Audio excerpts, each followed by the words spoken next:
to have you here on the Future of Twitter webinar. I can see the recording is already started, so we will have the whole interview with you recorded. The whole session will be there. I'm very happy to have here. Oh, you can see already people coming to us. Some were even waiting for you before. This is extremely pleasant to have so many great marketers meeting here. Like really, I love myself webinars on marketing. I feel this is like a great way to connect, to exchange knowledge. And I'm very happy we have our two experts here, Samantha Kelly, Twitter expert, tweeting goddess. Actually, I should say because this is your Twitter handle. Samantha, I think you know about the building of community and building sales on Twitter. As much as possible. You're a regular guest and expert on the events and webinars. Actually, I've heard you're on an event right now. I just finished an event right now. Yes, I've just finished. Well, it's still going on. I had to duck out, and it's like, sorry, I have to go. I know. It's like, feast or famine. Yeah. Very happy for you to joining us. And we have Kirstel, B2B tech expert with a huge community and network on Twitter. Evan, you have lots of projects, lots of content created every day. Is there something we should watch in particular in the upcoming days? Well, watch my mental health, because it's really unhealthy spending 12 hours a day on Twitter. Don't do that. That's my first piece of advice. But what I will suggest, you don't want to be me. You definitely want to do more. You want to do more than you're doing. You want to get out of your comfort zone.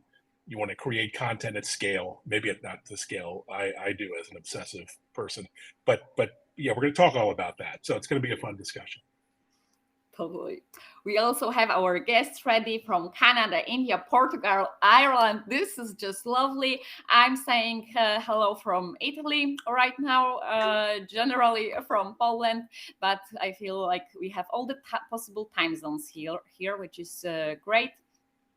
And we have full hour to cover like the future of Twitter, what is happening there, what we can expect in the upcoming months. Because after Elon Musk took over the platform, some people were saying that, everything is going to change, like paid verification, pay API, paid tweets, like the expectations were crazy. I feel like from a marketer's perspective, this is a super important channel to build audience and connect with our customers, get to know their insights. So yeah, it's really relevant. Is it going to be an organic platform where you can just push your content and build a campaign on a really organic basis, or is it going to be like a regular marketing channel with paid campaigns? What other updates we may expect in the future? So I would like us to cover all that, and I'll ask questions or to Ivan or to Samantha. You can answer your question, or you can add something to the question that was asked to the other person. And while we will be talking, we have a chat running, so our audience can also ask the questions. I will try to ask them all at the end of our meeting, but if there would be like a 50-minute window for us, that will be fantastic. So we will try to squeeze the questions from the chat there. If we will have a super vivid discussion and there will be like 5 minutes left, I will choose the most wide, the most holistic questions for you to cover, and then you may choose which do you like the most and which one would you like to answer. Okay. Yep. Okay. All right. Okay. So my first question would go to Ivan. I wanted to ask if you really notice any changes, like from a B2B perspective, regarding the announcement of cancellation, the free API. Like in brand, we were totally interested in that, as many companies who are relying on this API. For commercial projects, it's pretty obvious. Like we will just pay. It's not a lot of money, but there are also a lot of non-commercial projects that were basing on this API. So, were there already any moves, any changes on Twitter that you noticed might be like a Yeah, no, preparation for absolutely. this? I mean, I'll be frank. Twitter's a hot mess right now, and I'm going to be brutally frank. I mean, I'm on this platform every day. I have clients here. I'm heavily vested in every platform, but in particular Twitter. And I think for users, it's a questionable period. I mean, this could go either way. It could break into something amazing and new and different, or it could really, this could be peak Twitter. This could be, the beginning of the end. So a lot of that depends on us, the users, and what happens to us. A lot of it depends on Twitter itself, the algorithms and the features, the functionality that gets rolled out, and the competitive landscape. We're seeing a lot of upstarts and changes to other platforms to try to steal attention from Twitter.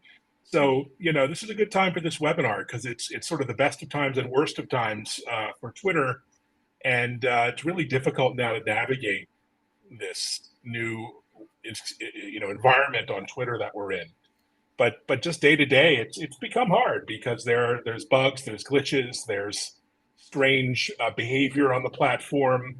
A lot of things we got used to, kind of got accompanied, to using on Twitter, sort of have changed. Things like my newsletter feature that disappeared. So interesting times to be a practitioner on Twitter. If you're just at 30,000 feet, observing and kind of watching, consuming, the changes aren't that obvious. But if you're, knee deep in the mud, hands on, like Samantha and I are, it's an interesting time. What say you, Samantha? Oh, I agree with a lot of what you said. But however, I do feel that, like, for example, there are lots of people on Twitter giving out about Twitter.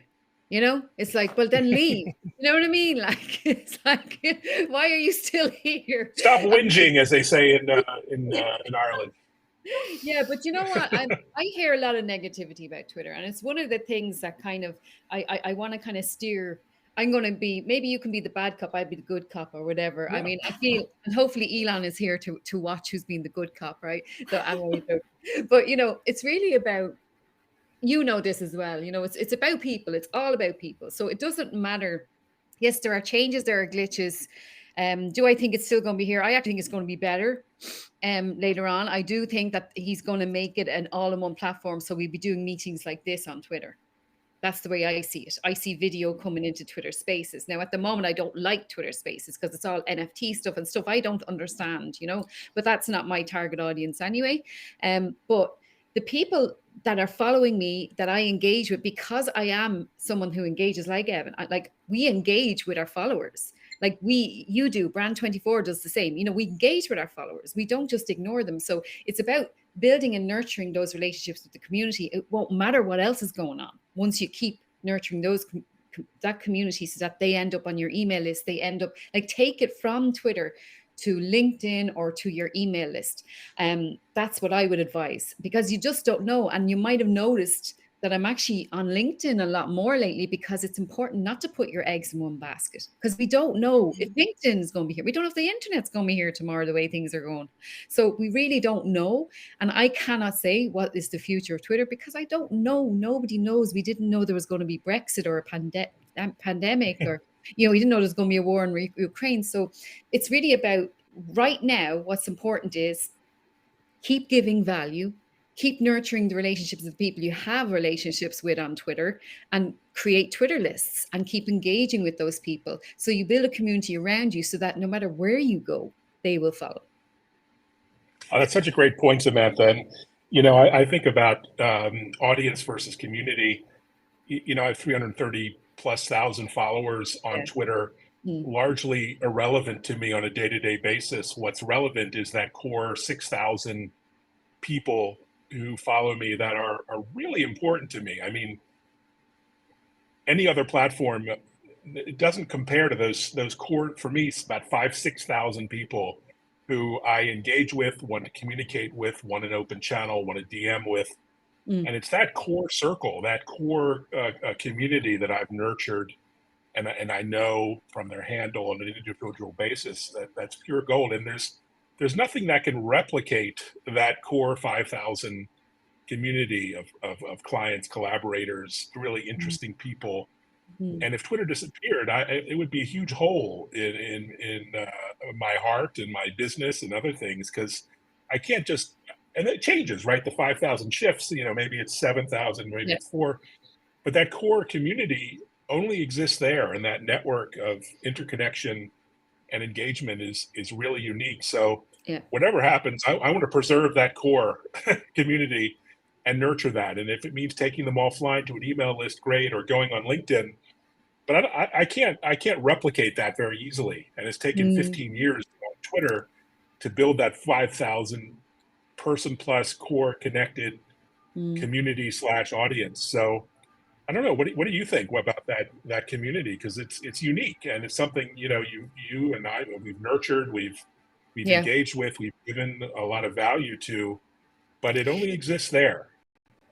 Yeah, I agree. I mean, there's something about Twitter. I mean, just when I started on Twitter, I barely had a Facebook page, never mind a Twitter account, and I really didn't know what I was doing. But then I realized, like, there's a lot of journalists on Twitter as well. And I've got a lot of opportunities from engaging with these journalists, but a lot of people don't use Twitter correctly. And that's the issue. That's the problem.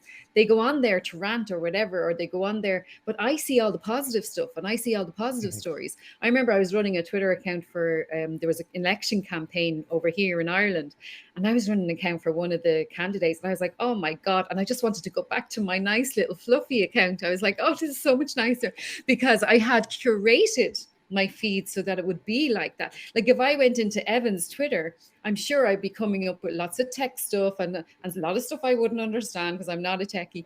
And then Evan, if he went to my account, he'd be like, oh my God, this is all a bit too nice and fluffy for me. So it's like we all have our own, and when you curate the world you want, it's like real life.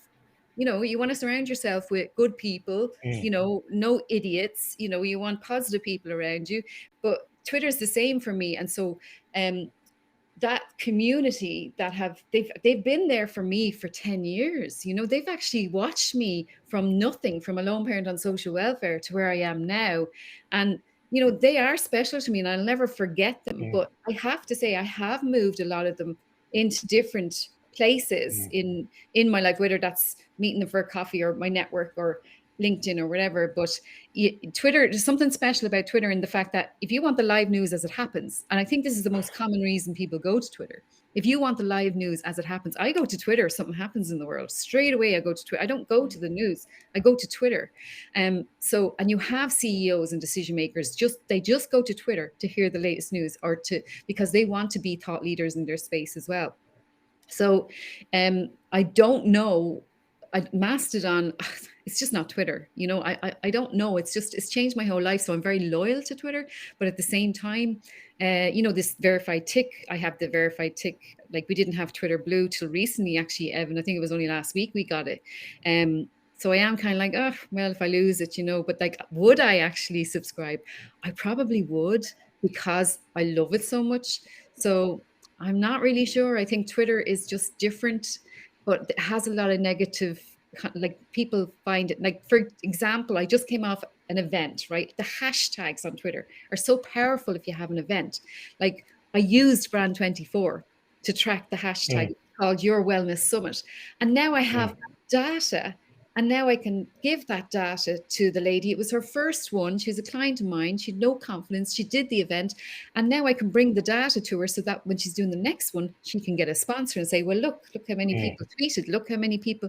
And all of that is content for the future for her as well. All the feedback and all the quotes. And so Twitter's great for that, But I'm curious. I mean, we curious, can go on and on. There's so much value. Yeah. Absolutely.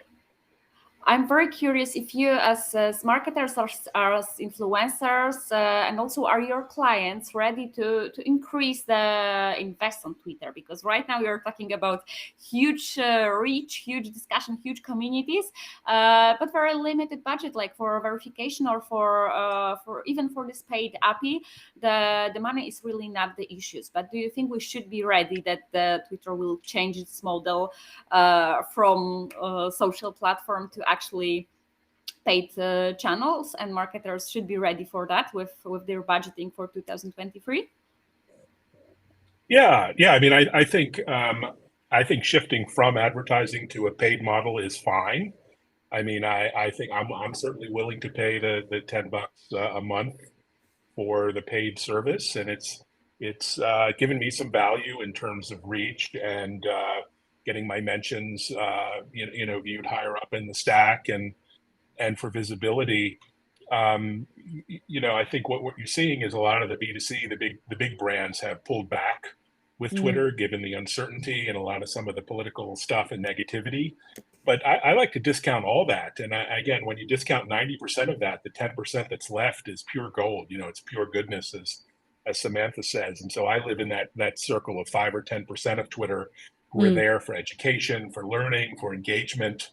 And that's all that I need. Now, a big brand, Procter and Gamble, they need the 90%. Yeah. And so Twitter's in trouble with big B2C brands. But still, for me, it's the media, the journalists, the analysts, the bloggers, the thought leaders. They're all there, and they're completely accessible in a way they aren't on other platforms. What say you, Samantha? I totally agree with you. And so someone is just typing in the chat, when are they going to answer the question of what marketeers need to know? So I'm going to tell you what I think marketeers need to know is exactly what Evan said. Like if you're B2B in particular, I think Twitter and LinkedIn are very similar. So what you need to know as a marketeer is, well, for me anyway, I do everything organically. I'm sorry, but I do. And building relationships and adding value and making experiences and involving people and engaging. The amount of people that don't engage with their followers, the amount of brands who don't engage. This is or reply really or acknowledge or like or respond to DMs, like anything. Hello, are you alive up there? Yeah. So it's actually, I see so many saying, oh, we're going to put this amount of money and we're going to get ads. You know what? As a Twitter user, I don't know. Do you ever click on a Twitter ad? I don't. I never click on a Twitter ad. No, Twitter has a major ad targeting problem. Is the ads are presented are pretty irrelevant and not really focused on users. So there's a whole problem Twitter has with advertising. The beauty of Twitter is that it's an open platform, and if your content is good and your copy and your hashtags are good, there is a chance for organic reach. And that's what's exciting for marketers. And I think Twitter's a people first platform, though. Yes. Brands just fundamentally don't get attention on Twitter. So the person asking about B2B strategy is give your brand a backseat and give your employees, give your executives a front row seat. Really train, equip, and direct them to get active on Twitter, because they're going to get 10x more engagement and visibility as human beings than an anonymous, anonymized, faceless, nameless brand is going to get. So it's really a people first platform. And that's, I think, what most brands are missing. They're putting money, they're putting paid, they're doing cool stuff with their brand handles, but then their employees or their executives are just nowhere to be found. Yeah. And I think now more than ever since the pandemic, people want to see the human behind the business. They want to see the human behind these companies. People are getting very fussy about who they spend their money with because they don't have the money, and there's a lot of people struggling out there and suffering. So if I was a marketeer, well, I am a marketeer, but if I was like, in an agency or so, I see so many, like, for example, I was going to San Diego and I got the Wexford bus and I tagged the Wexford bus and I tagged them on my journey and, no response at all. And then I went to a spa and I tagged them. I did a little video, no response at all. And I was kind of like, and I didn't do it anymore. I didn't do it again. But, when I tagged the airline, yes, they responded. Now I know it's not the airline that's responding. It's someone in an agency, but at least it made me feel, okay, this is good, But I did get rewards from tagging people on things when I was going on events and stuff like that. I've had things sent to me. I've had people actually, highlight me when they were doing an annual kind of thing of who engaged with them. So be creative. Marketeers, we have to stop thinking about automation and pay. Think about, what did you get into marketing for? Is probably because you felt creative and you're good creative. And it's about getting the boss person to listen to the fact that, look, putting all this money in is fine, but why can't we just stand out from everybody else? I know someone whose tweet went viral, and they were a small business owner, but they were creative with what they put out, and so it went viral. So it doesn't look at TikTok. Look at these videos going viral, and it's not necessarily because they put money into it. It's because they came up with something creative that resonated with lots of people, and that experience. So create an experience, use that creativity, go back to your why. Why did I decide to become a marketeer? And start really standing out, because the people like us will stand out from the rest. And it's a perfect time to be creative and to stand out. You have this generative AI coming out that can help you create amazing copy and amazing images and even videos so without being an artist or a painter or a creative, you can still be innovative and creative with your approach to social media with all of these tools that are at our fingertips, and use them. And if internally you're not getting much from your social media strategy, hire someone who is. I mean, there are plenty of contractors, there are plenty of people who are creative and interesting, like Samantha on Twitter, and can help. Because people say to me, "Oh, I don't tweet because we never got that channel, never worked for us." I said once, well, maybe you're not good at it. I mean, I don't play basketball in the NBA because I'm not good at basketball. It's not because basketball isn't a great game. It's just I'm not good at it. So really, it's about introspection. Are you doing? Look at what your competitors are doing. Look at what Samantha's doing. Look at your peers. Look around your industry, and what are other folks doing? And how can you sort of emulate that to be more creative, innovative, out of box? And also, are your customers on Twitter? That's another one. It's like, who are your customers? Everybody. No, they're not. They're not everybody. So, one thing I find is sometimes Twitter isn't going to work if your audience are not the right demographic that are on Twitter. So, like, for example, there's all kinds of different communities. So my advice, as like what you're doing here today, actually, Brand 24, right? Create a community around your brand, like what you're doing. You're creating a community, you're creating brand advocates, like, so you asked us, would we do that? We're like, yeah, sure, we like Brand 24. So it's like, do you know what I mean? It's like, it's build a community around your brand, and then people will absolutely retweet your tweets just without you even asking them. So create those brand advocates. Yeah, true. Yeah, and there's so many tools now to create. Yeah, there's tools, but like Brand 24, but also within the app now, there are increasingly functionality being rolled out to build community. You have not just Twitter Spaces, you have Twitter communities. I've joined a couple dozen of those, and I've created, and they're great. There's this private circle of interested parties. You can build DM groups, and I'm in a number of those, which are basically like chat groups, WhatsApp, or messaging threads for private communication. So really got to, like Samantha says, you got to nurture and grow that community. It doesn't just appear out of the ether. And do you think there is some difference between B2C and B2B tools that companies can use around Twitter? You mentioned newsletter, spaces, communities. So is there something that is very specific for B2B or very specific to B2C, or it actually doesn't matter? I don't think it matters, because it's all about people. But then a lot of my clients would be one person company or whatever, like a solopreneur or whatever. It really is about the story. So storytelling. So it's about your story. Like, I mean, I know if you tell a story and it resonates with people, like, people want to know who they're dealing with and who they're buying from. It's like I said earlier. I don't know, Evan, what do you think? B2B and B2C. Yeah, I mean, I think there are lots of tools, and I experiment with all of them. I think for me, the tools are helpful for creative integration. In other words, I want to use all the platforms together in a seamless way. I want to create content that flows across Twitter and LinkedIn and Instagram and Facebook.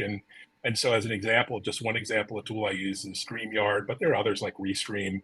So when you do a live stream video or webinar kind of like this, it'll live stream out to Twitter and LinkedIn and YouTube simultaneously, including getting comments and And feedback Facebook. from those And audience and Facebook. Facebook and even Yeah. Instagram. You can add that now. And Yeah. so that's a tool. It allows you to leverage Twitter for live video, but it also allows you to leverage the other platforms, and increasingly the platforms allowing for that sort of cross-fertilization of content. So think of content, not as Twitter content, but as a piece of content you can use on all the platforms. It just happens, Twitter is one of the destinations. We have a very interesting question on chat about the demographic. Thank you, Samantha, for answering about the demographics on Twitter. And my personal feeling is that the age there is relevant, but not as much as the topic and the creativity you mentioned. But there are also lots of other platforms coming up. Do you feel like there is some one big competitor that will or smash Twitter or take over this particular demographic? No, I don't think see anything on the radar. I mean, there's, one of the biggest social media apps of the year is something called Be Real, which is one of the top apps on the App Store. This is sort of a new approach to social, sharing your personal, real sort of moments once a day. And so there's always a new social app, but I don't see anything that's like Twitter, which is why, if Twitter didn't exist, we'd need someone to create it, because it's just such a unique sort of marketplace of ideas. Yeah, and can I just say about the demographic there? I don't know. The last time I got stats on the demographic, and I can't even remember where I got them from. I did have some connections in Twitter, and that's another thing. I don't work with Twitter. Like, I don't even, if people ask me all the time, how can I do it? I'm like, I don't actually work for Twitter, but just because of my name. But I mean, I did get those. I'm not sure anyone works for Twitter anymore, actually. But that's just a joke. So don't worry. It was 35 to 55, and the highest growing demographic are the over 55s. And I just put a Twitter poll in the chat there of one I did myself to my followers. And as you can see in the Twitter poll that I did, I'm sure it says mostly over 50. That's the people that follow me, though. Okay, so it does give a good indication, though. 200 and whatever people answered that. I mean, I do think it's an older demographic, definitely. I don't think one thing older people have more of typically is money, so that's a good thing. I mean, I met a bunch of TikTokers the other week at an event, and they have 2-3 million followers on TikTok each, and the amount of money they're getting paid for brand deals is shockingly low. Really? Which shows, the buyers, the demographic, the audience on a TikTok is so young, right? And although it's vast, they don't necessarily have the money to spend that an older demographic would have. So again, when it comes to marketers, you got to look at the unique aspects of each platform, look at the demographics, and then sort of balance your planning accordingly. Well, I have noticed now, maybe it's just my followers again, I don't know, but I have noticed that most people on Twitter, like, think about when you started on Twitter, Evan. Like, when I started on Twitter, I was lonely, and I was a business owner on my own, and the kids had gone to bed. So I went on Twitter with my new business, to tell people about my business. But then I realized, hang on, this is great for actually making friends. I didn't know I was building relationships, but and so it changed my whole life that way. And but most people I see on Twitter have been through a divorce, a life-changing moment, illness, moving house. So a big life event, and over that age of 40 are most of the people that I would see on Twitter. And then they're either authors or they've been in a professional, urban, they have more money. Like most when I did a crowdfunding campaign during the pandemic, I did a crowdfunding campaign, and on Twitter, most of our contributions came from Twitter, and the highest contributions came from Twitter. So that is a fact. And she was really surprised, because it was a Secret Valley wildlife park. It was a kind of like a zoo, a wildlife park here that had the animals still had to be fed, even though there was a pandemic. So but it worked. We raised the money, and most of the contributions and the higher contributions came from Twitter. Yeah, I agree. It's definitely a channel where you can talk to people who are interested in serious business. Like, it's not about doing funny videos. It's about politics, technology, life Hey, I matters. do funny videos. Hey, Yeah, I resent that. Okay, I yeah, we love have a funny lot of videos. them too. Let's we say do you can have be them. yourself. How about you can be yourself? If you're, I like doing funny videos, but that doesn't stop me from talking about, 5G infrastructure. Because like Yeah, we're True, humans, we true. You like can funny do videos. both. So you can walk and chew gum at the same time, yeah, which is the point of humanizing. It's not all about business all the yeah, time. It's, yeah, But I feel like Samantha loves talking. share. Yeah, Yeah, it's, okay. Samantha likes videos of in the Irish countryside and pubs and gardens and things. And guess who likes that? Probably like everyone in Boston at least. So yeah, it's humanize yourself, humanize your brand, and you'll get a lot of yeah. success. Yeah, I mean, I put my dogs. I mean, even the fact that you said that, I don't even know that Evan does be watching them. Do you know what I mean? So I put them up as like me on the dogs on the beach. Who But doesn't I love think, dogs? Come but on. I think, yeah, I think it's important to show as well, though, and lead by example because I work a lot too. I mean, the both of us were just saying like we work a lot, like, but we do need to spend time and take time out. And then I had if you look at my Twitter analytics, the most popular tweet last month was the one of me, my grandson. So it's not Who, all about who is sweet, business. by the way. Thank you. This But was it like, just shows you if I go through even my clients' analytics, it's always the human picture that does the best. Mm. And you can really tell an executive who's on Twitter is managing that himself or herself, and not just through the company channels, because they're talking about their gardening on the weekend or their travel. And how Mm. interesting is that? We view CEOs as these kind of robotic, Yeah. mysterious figures. Why don't you get your CEO or CXO, whoever it is leading your business? How about nurturing and getting them on social media and humanizing the brand and the company? Yeah. We're in a difficult time with layoffs. There's very little empathy for business leaders now and CEOs. What a But they better way to won't kind of do it. turn that around? Some of But them the do. I see mean, this look at a Michael Dell. I know yeah. he follows me, and I followed him for years, and he talks about a lot of the goodwill he does and a lot of the entrepreneurial stuff, but also the money he gives to various charities and foundations. And Yeah. this is, you can see this is a good person, and the same for a lot of executives do. But you're Mm. right, the vast majority don't, and what a shame. What a Well, I shame they're think it not could be a putting themselves out challenge, there. yeah, for people in the chat, like that might work for somebody, for example. It could be a challenge for them to get the CEO to actually do that. Because I even know for me, if I have it and I'm like, oh, can I take a picture? They're like, oh, don't take my picture. It's like, oh my God, can I not just let me take your picture? It'll make such a difference.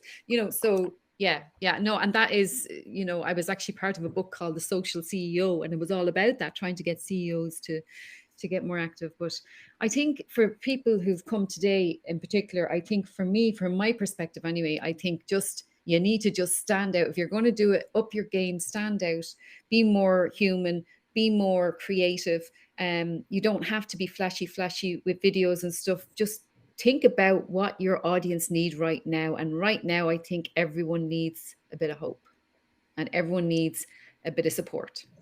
So if you can even support other businesses, other businesses will support each other. yeah, and they I do love it. I that. see it very often that we are tagged, mentioned, compared, but in a very natural and Mm. fair way with other companies who are tagging us and mentioning us just because they are in the marketing industry, not because they are gaining something on that. I mean, it's natural that we will react to a cross mention, and I think Brand24 is famous for reacting everything that is happening around the social listening scene.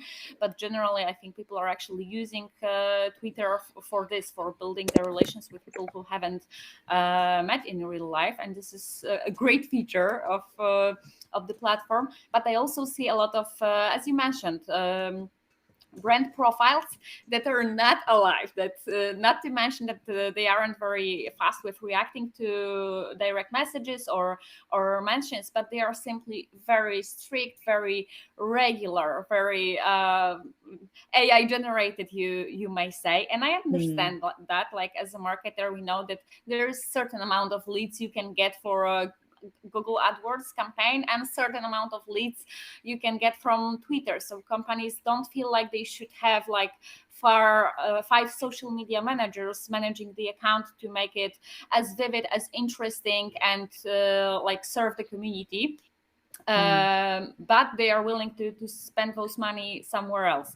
And I'm wondering, and this is a tricky question, so take your time, because you may both answer if you have any advice on that, like how you can increase this creativity and this quality of content and this relations with other companies without really investing big budgets, and with just having one person there standing for your brand, and maybe a CEO that is very shy and very not used to sharing their personal face in public.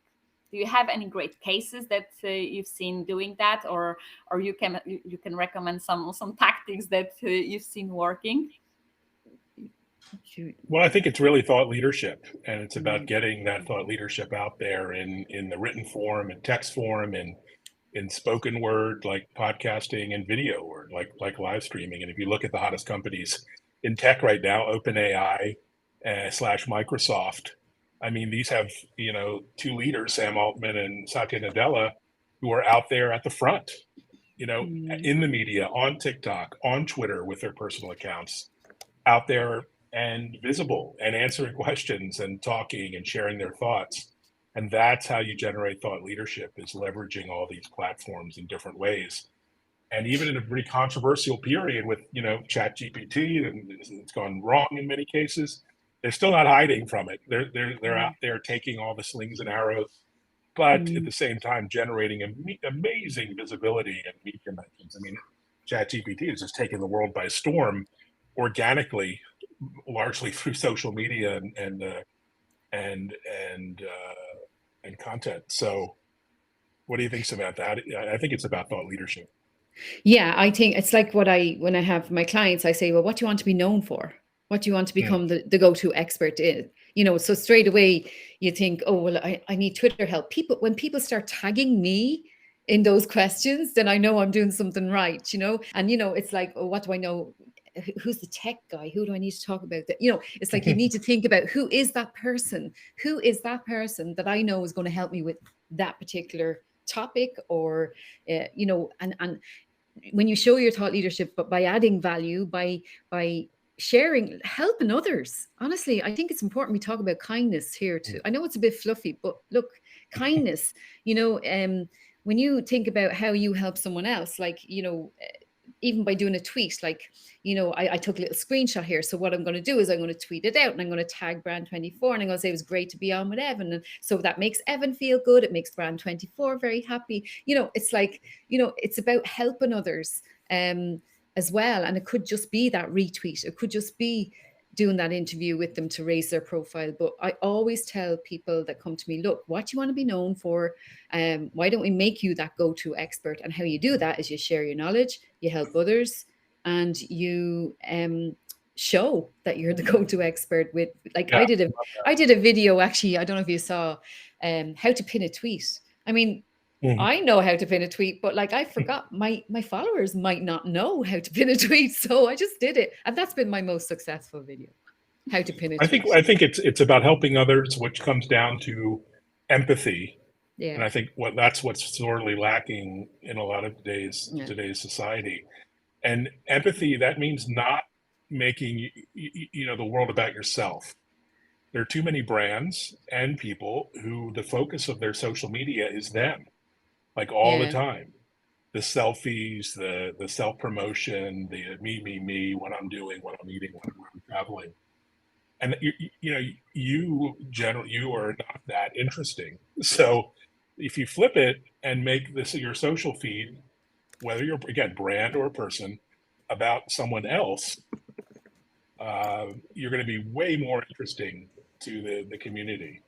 So 20% of my feed is about my content and myself and my thoughts, but 80% is about other people.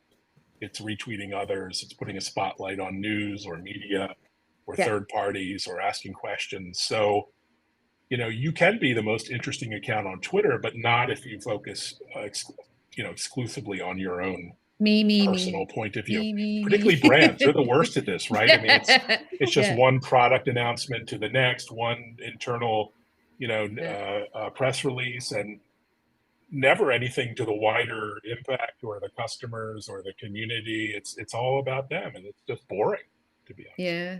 And there's loads of questions coming in here, and I'm just trying to answer some of them. But just that lady asked a question, which I think is really good. A good question, Evan. Where is it? I work for a nonprofit, and I struggle being human. From Natalie, I struggle being real and human while adhering to AP writing standards. Any advice? You don't have to give away the farm. Let's get it. Yeah. Yeah. You don't have to give away the farm. Like, I give away a lot about my personal stuff because I've gone on such a mental journey. But you don't have to be really personal. It could just be something as simple as if you don't want to get in front of the camera and you just see a lovely sunset, or you see the swans, or you see something. It could be something simple like that. Go ahead, Evan. Sorry. And humor, humor. Yeah, humor works. It works across every culture, every tradition, and it doesn't have to be edgy. It doesn't have to be, rated R. It can, integrating fun into your feed all the time is really important, and that's what gets attention. It's a combination of, human interest, which Samantha is really great at, and some comedy or levity.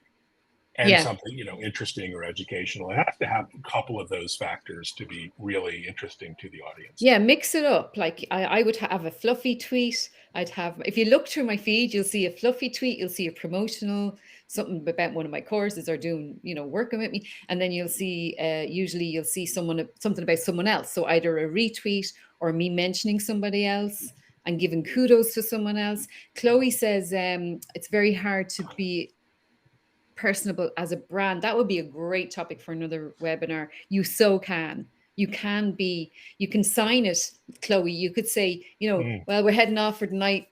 Thanks, Chloe. And you could put a dog emoji for Chloe because Chloe has a dog, or you could have another person sign off. But even just having that name at the end can make such a difference. And I know, I'll give you an example, a real example. Justin Bieber, my daughter is a huge fan of Justin Bieber, and it was a few years ago, and this phone company were part of a thing where the tickets come out earlier and we can get the tickets with the phone company. So I did a tweet. I'll find the tweet for you now and put it in the chat. But I did a tweet saying, I'm trying to get the tickets and I can't get in. And my daughter's beside me going mental. She's a teenager, yourself. And she went, actually, it's not till tomorrow. She replied that the tickets are not available till tomorrow. And I was like, ooh. And I said, oh, sorry about that. Like, because I felt really stupid. And she went, is it too late for me to say sorry? Which is Justin Bieber's song. So she replied, and her name was Rachel. And I remember I was thinking, that is brilliant. That's brilliant, because it made me laugh, And so I am, how many years later, 10 years later, I'm still talking about this tweet. And I actually got to meet Rachel, who did the tweet, because they bought tickets to my social media summit, and I made her stand up. So everybody knows Rachel now. So I just thought it was a perfect example of a brand using humor and, just being cool on Twitter. So I'll get the tweet and I'll throw it in the chat.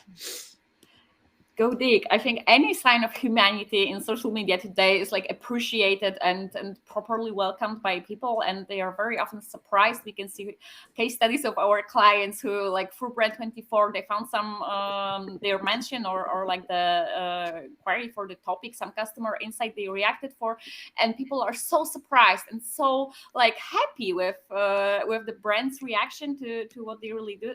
They are very just happy to see a person on the other side. This is incredible. And I wanted to ask, do you already see a lot of AI behind the tweets? Like the number of tweets increased since the ChatGPT got popular? Do you feel like this is something that may change the scene maybe?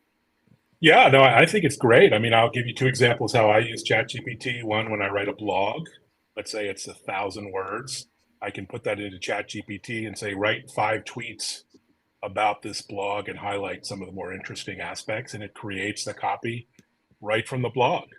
Mm-hmm. And so, a fantastic use case where you can, promote the blog with a link maybe to the website, but, you don't have to, create that copy by hand. So really useful. What about you, Samantha? Anything you've noticed yet? about, sorry, I was finding my tweet. No, I was saying ChatGPT has been really, I Yeah. think, interesting for Yeah. Twitter and for creating captions and titles of Well, tweets. Sometimes you don't have 10 minutes to sit and ponder and think. You want to come up with, okay, give yeah. me 10 options for this tweet, and it'll come with 10 different variants of the Yeah. same tweet, and you can pick one that you like. So it really Well, is a time saver and efficiency saver, I find.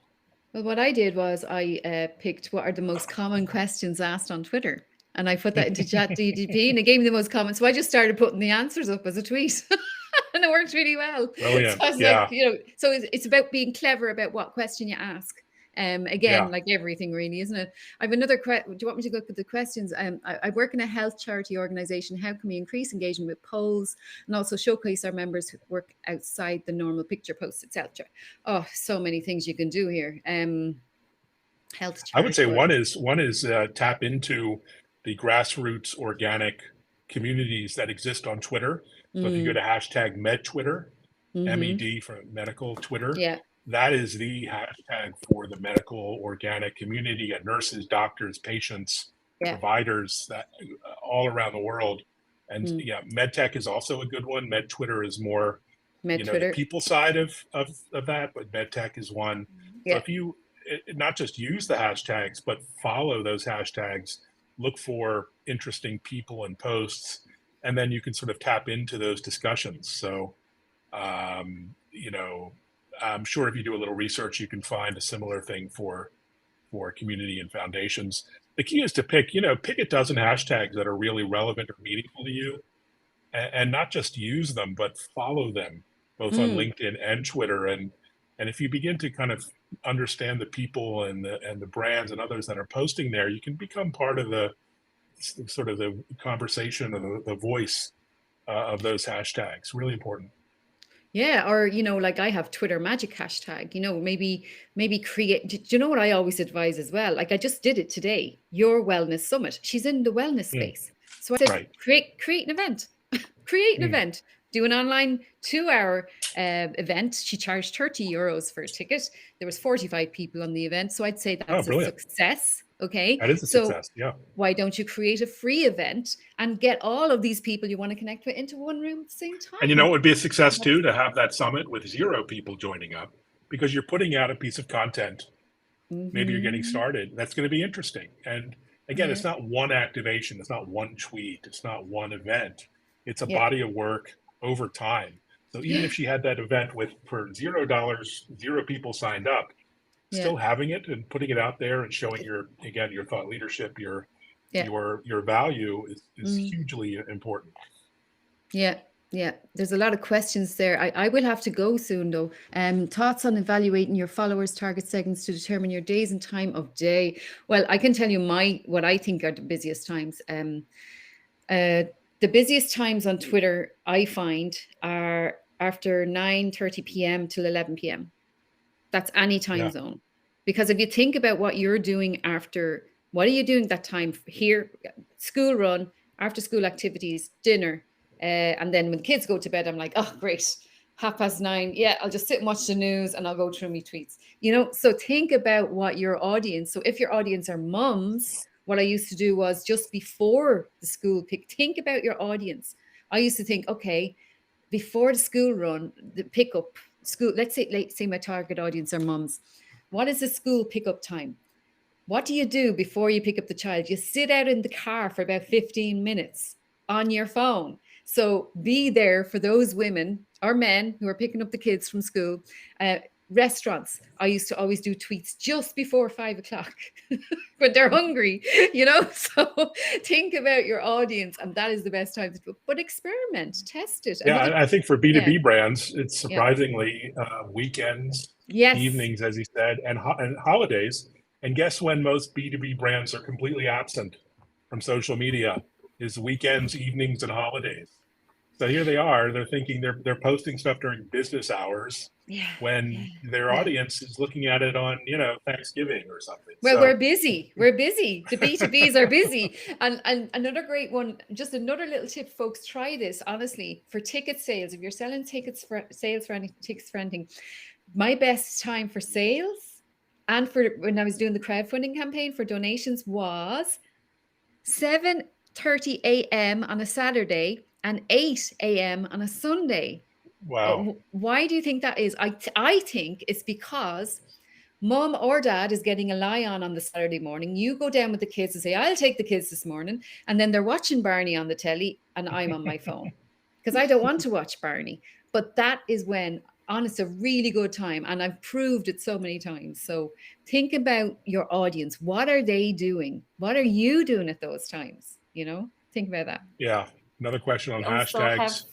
Yeah, exactly. Just wanted to puff it up. Do you still think they're important? Like, yeah, like totally think they are. But I would mix it up with the question about keywords, because this is also, I think, connected. Do you guys have some recipes on the percentage on how to pick them? Yeah, there's some great tools out there, including Brand24, but Hashtagify, and do your research. One thing, all this info is accessible, right? Go on YouTube and you can search any topic. You're going to get great information, more than you could possibly know. So again, you can educate yourself on all this stuff. But the beauty of hashtags is they're universal. You can use them on LinkedIn, you can use them on Twitter, you can use them on YouTube and Facebook and Reddit now. So, those same hashtags are relevant to all the platforms. And for me, it's not either or. It's never really. It's keywords and hashtags. Yeah. So you use them both, and you'll get a good result, I think. Yeah, I mean, when I just went searching for that tweet, I put in Tree Care, the company, and then I put Tweeting Goddess and Justin Bieber, and it just came up like, so just, you can actually search. So, I'm not as much the techie side of Twitter. I'm more about just my fluffy little world of Twitter. But, really I just know what works, and I've taken over a new account. It's a logistics account, and I know nothing about logistics, right? I know a teeny bit, but I just started following.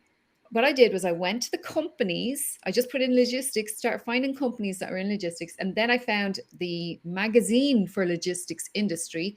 So I knew, well, who's going to follow them? The logistics companies are going to follow them, so I'm going to go into their followers. And then I went in and I found who's going to follow their own logistics company. The CEO is, right. So I found the CEO, and then I went on LinkedIn and I searched, who is the, and then I found them on Twitter. There's a whole, it's not just hire Samantha, basically. That's she's the answer to all your needs. Unfortunately, I do have to run. I'm so sorry. I have another call at the top of the hour. Go but ahead. Where we don't have to go? We can go to Twitter, follow Samantha, follow me, and we can continue the conversation. It's a 24/7 water cooler. So keep asking your questions. We'll keep answering. We'll keep engaging. You can DM us. And, this event doesn't have to end. But it does for me right now. I'm so sorry. Go ahead. But, all right. Thanks. Thank you, everyone. And thank you very much. Really honored to be here. Thank you. And happy to share tips and tricks anytime. Yeah, just tweet us. Yeah. Thanks, Evan. And Justine, am I okay to go as well? Because I do have to go. My daughter's on her own. She went home to make dinner because I was doing the other event. But folks, if you have any questions while I'm still here, I'll take advantage. Is there anything there you want me to? Any books about Twitter? Mine. I have a book. Totally. I know there's books about Twitter. Well, mine's a little book of Twitter magic, but to be honest, you don't really need to look at any books about Twitter. There's loads of content. Look at my website. I have a load of blogs there. Look at my LinkedIn. I have a lot of LinkedIn. I have a LinkedIn newsletter. If you want to sign up for that, I give lots of tips there. So yeah, definitely. I mean, I don't even think my book is good enough anymore. I want to do a new one. So maybe I'll do a new book. There you go, Katrina. Great discussion. Thanks, Alicia. The competition is currently very competitive in Arabic content and certainly affects the audience's ability to react.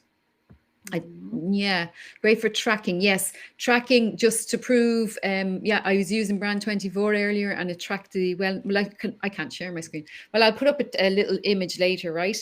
Of the word bubble. I love the way you get the word bubble from Brand24. But it does work, and it tracks the hashtag, and then that is value. When you have your hashtag and you have so many people using the same hashtag at an event, that is value. That's potential sponsors.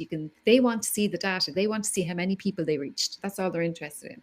So, and the average campaign equivalent that is also available. I've heard from multiple clients in multiple cases that this is something that is very important for investors or any other partners that you would like to match in. And yeah, with the statistics and number of followers, reaction, you can actually prove that engagement. That is like great great thing, I think, with social media, that it's so measurable and so provable that you have reached there. Okay. I think, can you tell us, Paul, for global health? Yes, of course. Well, ask what are your audience struggles? What are the audience's struggles? What's your customer struggles at the moment? Ask them. Why don't you ask your audience what they would like? That's another thing that people forget, and brands forget, to actually ask their audience. So if you have an email list, send out a little survey, give them an incentive to take part in the survey and say, look, we're upping our game on social media. We'd like to know, are you on TikTok? Are you on, like, which platform you're on? What would you like to see? What would give you value? What would help you right now? Would you like to be part of a brand advocate community? Ask them. Ask them. Yeah. It's always a good idea. Samantha, thank you very much. The last question we have is, do we also get the recording of this event? Of course, you will get it directly to your mailbox, and it also will be on our YouTube channel of the Brand24. Thank you guys very much for joining us today. I highly encourage you to follow both Samantha and Evan and us, Brand24. Get into their newsletters and feeds and find some more tips on great Twitter channels and great community that is out there. I have I just want to put a link to Twitter or tools that are great for business, not necessarily Twitter, but I just got one of my clients in this publication. So here, I'll just put the link in. I use Feed Alpha. If anyone's interested in that, just actually DM me. I have Feed Alpha, which is for scheduling on Twitter and stuff, but there's so many different things. I just use, there's TweetDeck, okay, which is free. Twitter tools, just check your notifications, build Twitter lists, and just keep engaging with your audience. So go back to the followers you have at the moment, now, today, and say, God, when was the last time I talked to Mary? When was the last time I engaged with John? Go back and start re-engaging with the ones you have already. Yeah. Very, very, very true. Welcome. Thank you so much. We are yep, exactly. I think we have all the links here. We will also point them out in the summary. Thanks so much for being here today with us. We are seeing each other, I think, every day online. So whatever question we will have, it will pop up on your feed. So I'm not saying goodbye. I'm just saying thank you and talk soon. Welcome. You're welcome. And thanks everyone for joining and your lovely engagement. And thanks, Josh, for all those lovely comments. Appreciate that. And might see you on Twitter. Yeah. Hey. Bye. Bye. Stay safe. Yeah.